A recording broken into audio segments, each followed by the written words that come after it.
এই বৃষ্টির দিনে হঠাৎ করে মুখরোচক কিছু খেতে ইচ্ছে হলে বাড়িতে থাকা মুড়ি দিয়ে এই রেসিপিটা ঝটপট বানিয়ে নিতে পারেন। এছাড়া দূরে যদি কোথাও বেড়াতে যান তাহলে এইভাবে মশলা মুড়িটা বানিয়ে নিয়েও যেতে পারেন। আর এইভাবে মশলা মুড়ি বানিয়ে নিয়ে এয়ারটাইট কন্টেনারের মধ্যে 10 থেকে 15 দিন রেখে দিতে পারবেন। নমস্কার বন্ধুরা, রূপাস কিচেনে সবাইকে স্বাগতম। তাহলে চলুন দেখে নেওয়া যাক। শুরু থেকে শেষ পর্যন্ত দেখার জন্য আপনাদের কাছে অনুরোধ রইল। প্রথমে গ্যাসের ওপর কড়া বসিয়ে কড়ার মধ্যে 2 থেকে 3 চামচের মতো সর্ষের তেল দিয়ে দেব। তেল একটু গরম হলে দিয়ে দেব হাফ চামচ গোটা জিরে, 2টো গোটা শুকনো লঙ্কা আর 2টো কাঁচা লঙ্কা। কাঁচা লঙ্কা দুটোকে একটু চিড়ে নিয়েছি। গোটা জিরে, শুকনো লঙ্কা আর কাঁচা লঙ্কাকে তেলের সঙ্গে ভালো করে মিশিয়ে নিয়ে দিয়ে দেব 1 মুঠো চীনা বাদাম। এবার বাদামগুলোকে ভেজে নেব। গ্যাসের ফ্লেমটা লোতে রেখেই বাদামগুলো ভাজতে হবে। বাদামগুলো ভেজে নেওয়ার পর দিয়ে দেব কিছু কারি পাতা। তবে কারি পাতা যদি থাকে দেবেন, যদি না থাকে তাহলে দেওয়ার দরকার নেই। অল্প করে হলুদ গুঁড়ো দিয়ে দেব। হলুদটা দেওয়ার কারণে মশলা মুড়ির মধ্যে একটা সুন্দর কালার আসবে।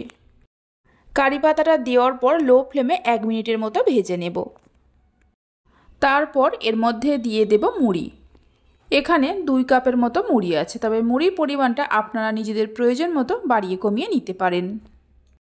1 চামচের মতো গুঁড়ো করা চিনি দিয়ে দেব। অল্প করে বিট লবণ দিয়ে দেব। এই লবণটা বাদাম ভাজার সময় দিয়ে দেবেন। আমি তখন দিতে ভুলে গিয়েছিলাম, তাই শেষের দিকে দিয়ে দিলাম।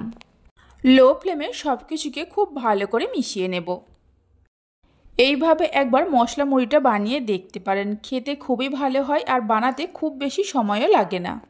সব কিছুকে খুব ভালো করে মিশিয়ে নেওয়ার পর একটা ছোট বাটির 1 বাটির মতো চানাচুর দিয়ে দেব। চানাচুরের পরিবর্তে ঝুরি ভাজাও দিতে পারেন। চানাচুরটা দেওয়ার পর মিশিয়ে নিয়ে গ্যাসের ফ্লেমটা বন্ধ করে দিতে হবে।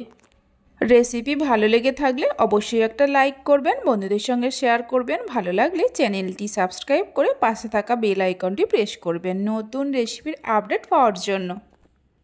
দারুণ স্বাদের টক ঝাল মিষ্টি মশলা মুড়ি আমাদের তৈরি হয়ে গেছে। ঠান্ডা হয়ে যাওয়ার পর এয়ারটাইট কন্টেনারের মধ্যে ভরে 10 থেকে 15 দিনের মতো রেখে দিতে পারবেন। তাহলে চলুন ভিডিওটা আমি এখানেই শেষ করছি। আপনারা সবাই ভালো থাকবেন, সুস্থ থাকবেন। ধন্যবাদ।